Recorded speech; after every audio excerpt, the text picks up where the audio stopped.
You see, the problem with having a product so good for review, now I've got to buy this thing. I can't not have it.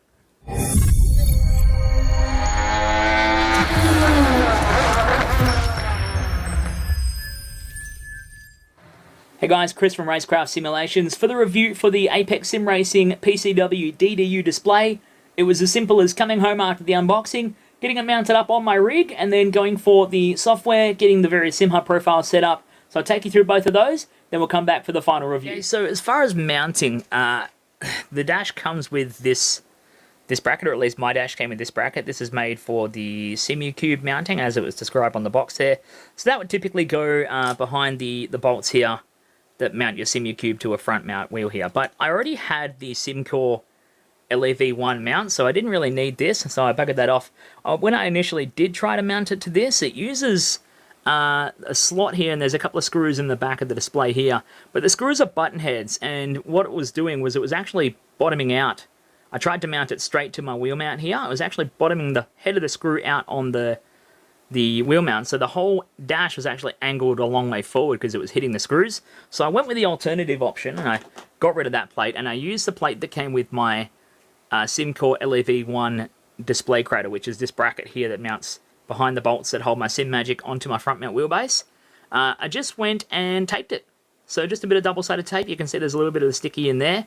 Double-sided taped it, and then it's as simple as, I can do this one-handed, get it set up, and then I just drop it into the thumb screws. I'm not using the adjustable angle doodads for the LEV1 because I'm trying to get my dash, if I look around here, I'm trying to get my dash as close to the wheel mount as I can, so I can get it all as close to the monitors as I can, so I can try and put some distance between the wheel when it's in my hands and the dash behind there. So that's how I went about mounting my one up, and if I can do this one-handed as well, when it's all mounted up, then that's about what my perspective is looking down at it. So there's a good amount of room. If I turn that around and look from the side here, there's a good amount of room between the shifters and the dash, but it's like just enough when it's all mounted up. There is something with these SimMagics that when you front mount them, there's not quite enough room behind them to have a dash there, so that's why I wanted to get the dash as far back as possible. But that first initial mounting in my rig is good as gold. I'm waiting on a couple of upgrade parts to change things out after I've finished some other reviews to try and get the dash even further back and try and get it closer to the monitors, or even then actually space everything here further towards me from the wheel mount and drop these monitors in front of the wheel mount and have the dash in front of the monitors. So plans for the future, but for now, simple mounting using the SimCore mount was easy as, and bam, straight away, it's mounted up to my rig. So the first thing that I've gone and done after getting it all installed on the rig is now starting to look at the actual software side of things. So I've gone on to Apex Sim Racing's website and found the products and the PCU Sim Racing display. I've gone to their main page here. Of course, they've got all the options where you can buy it direct from there. But what I want to go down to is I want to go down to the Display Files V2 download folder. You can look at all the specs of the display, check out all the pictures as well while you're here. See their mounting brackets that they give you supplied with the unit, depending on what you choose from their website or what you choose from Racecraft if you order it through Johnny. They've got stuff here about the eyebrows as well. The eyebrows are these things here that mount to the side. They're good for like lock-up and wheel slip displays if you're doing things like a GTE car, so the GT Endurance series, stuff like that. But that's not what we're reviewing in this one. We're reviewing just the display unit itself without the LED add-ons. So you go ahead and you download that display file folder, and you get it to your downloads here. It's got the little PCUW in here. You open this up, and it's got a few of these shortcuts. So you go to the PDF of the instructions, and it'll open up here. Let me just tell Edge to go away for a second. And you go through the instructions. It's got the simple setup here. Download the zip file, which if you've got the instructions, you've already downloaded the zip file. Download the screen display drivers that are located in there. Install SimHub if you haven't already.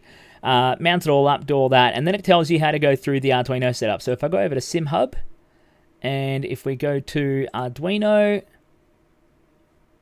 and go to RGB LEDs. It actually wants you to go to My Hardware first. It does say in their instructions, I'll slide that out of the way, it does say in their instructions to use single Arduino. That's if you don't have any other Arduino devices on your PC. But I've got a couple here, so I'm using multiple Arduinos, and I actually didn't have to do anything. It just kind of came up, and it eventually went connected, and it's been good to go since then. Then you go into your RGB LEDs. You can install the profile, so you follow all the stuff on here.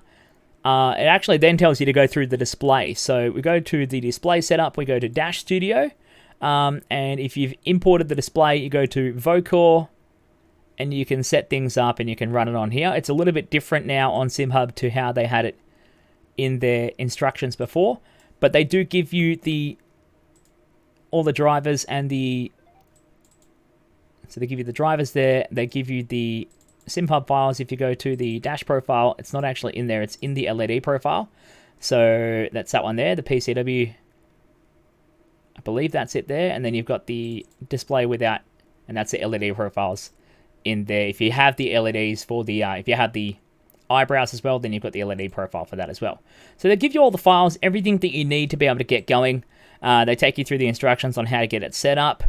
You can even then go and do the RGB profile. So that's the next part there. If you go back to Arduino, back to RGB LEDs, you can import the profile. You can see I've imported the profile there, and then it has all the different options of what profiles are what. So if I just open the test editor, you can see in here, this is a sample and an explanation of what's going to show on the display. So I've got this, I've changed my profile now from the standard LED profiles they give you. I like this Formula One-esque kind of green to 60 to 70%, green to 70 to 80%, red for 80 to 90, and then the first two blue, or the first blue for 90 to 95, I think. I should I have it actually here. So I set mine, the first green 60 to 70, the second green 70 to 80, then the three red 80 to 90, then the 90 to 95 for the first two of the blues, and then when I hit the red line, it'll blink and everything flashes at me. So that's what I've got there. Some of these do display when you're testing them in SimHub with the game not running and using this data editor, the test editor, but some of these other ones like the side LEDs, especially for flags, etc., it's really hard to get them to show up and test. Unless... Oh, there we go. So that's a yellow flag. That's your blue flag. If I just turn the RPMs off so I don't get confused. If you're getting a black flag, it's going to flash everything at you pretty aggressively here. White flag is just the bottom two. You've got green flag racing, which doesn't do anything. And then you've got your yellows and your blues. I don't think there's any spotters built into this. And I don't think there's any other things like ABS or traction control or deltas, etc. There is a pit limiter, but it's not showing up. And there is a low fuel alert that does come up on the display, but they're not showing up through the test editor. But they do work in iRacing. I've tested that myself, and I've had it running for a little while here. What's cool about here, though, is you can go into the Dash Studio, and even if you're not a big fan of the PCW display, you can use other types of displays. So I'm actually... I'm not the hugest fan of the Porsche display itself, but I've been using this Giuseppe Curry generic dashboard for a long time now. And I'll see if I can find the way to actually open it. But I found this on Race Department online, and I've actually made a couple of changes to it as well, because I've got an idle dashboard for the same now where I put my own little logo on it, made it look all cute. It's really cool to do. And if you really want to get into making your own dashes, it's cool to start with somebody else's template, and then you can modify it to your own liking from there, learn how they're built, and go about making all your own dash templates as well. So this is the one I use most of the time here, and it's just set up under the Vocore tab on SimHub. And it was that easy. Once all that's up and running, you're ready to go racing, and it's as simple as that. So, final thoughts time. The Apex Sim Racing DDU display is an absolute beast of a unit. If you can handle the cost of it, it's premium. There's nothing else like it on the market. The full alloy billet encasing, all the LED lights into it, the big Vocore display. It is an absolute killer of a dash that is going to be at home on any sim rig application if you're wanting to get a premium external dashboard. It's that simple. It sets up really easy using SimHub. They give you the full set of instructions, the full profiles, and the ability to use whatever dash you want. So if you don't like the standard supplied Porsche Cup or the Carrera Cup dash template, then you can go and get another one and bang it on there, and it works just fine. If you want to get then a little bit more crazy, you can go and make your own dash template and distribute it to your mates so you can all have the same kind of data showing on your dash.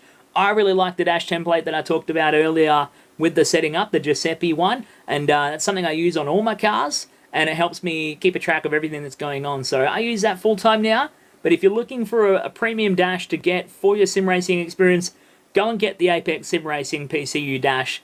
The problem is now, I've had this on my rig for review, and now I have to buy it. So Johnny's getting a win out of this one. He's getting a good review, and also he's getting a sale, because this thing is not coming off my rig. I'm keeping it. So thank you for joining us. Next time, we'll be bringing you more reviews. Of course, we've got the ImSource reviews coming up very soon for their full wheel setup that they're doing as well. We've got the ET3 and the FD1 wheel that are going to go onto the Formula rig here at my house, and I'll be bringing you all the action from Racecraft Simulations.